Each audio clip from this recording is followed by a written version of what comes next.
Hello, my name is Miss PS, and this was my first year teaching.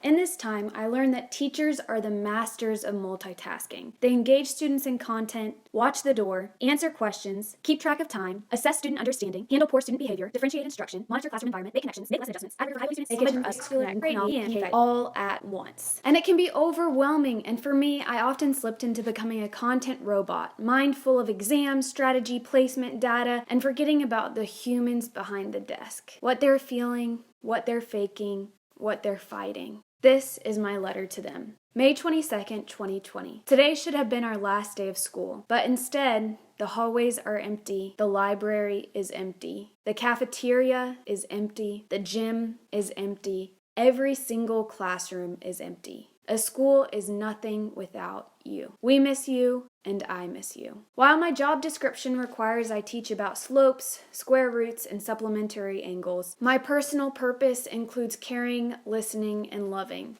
I care about your story, I care about your heart, I care about your dreams. And I know that being a middle schooler is a hard job. A lot of people didn't like their middle school experience. Peers can be hurtful, and there's so much that changes, but so little freedom. You don't have a choice of who you have as a teacher, what classes you take, when you can go to the restroom, where you have to be, and you may not understand why.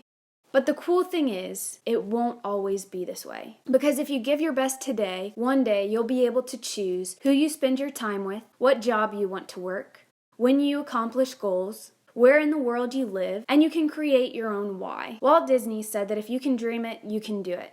Hard work and dedication today, and one day you'll wake up and that dream you had will be your reality.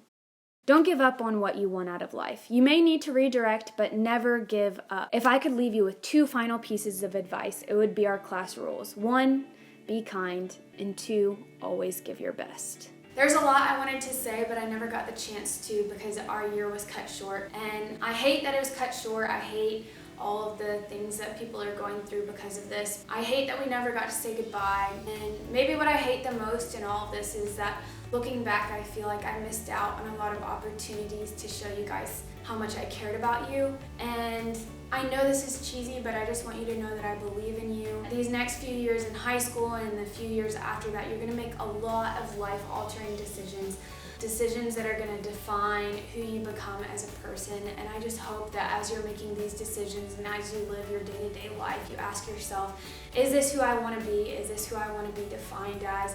Would my best self be proud of how I'm living today? You guys will always be the first class that I ever taught, and because of that, you'll have such a special place in my heart because you guys were the first class that I laughed with, the first class that I realized that I can be human and that we're all just people figuring this out together, the first class where we had tough things to work through, the first class where I did things the wrong way and I learned from it. And I never use the word love in class because it felt kind of mushy and we're in a public school and I wanted to be professional, and I want you guys to know that I do love you and that wherever you go in life, you're always going to have somebody rooting for you.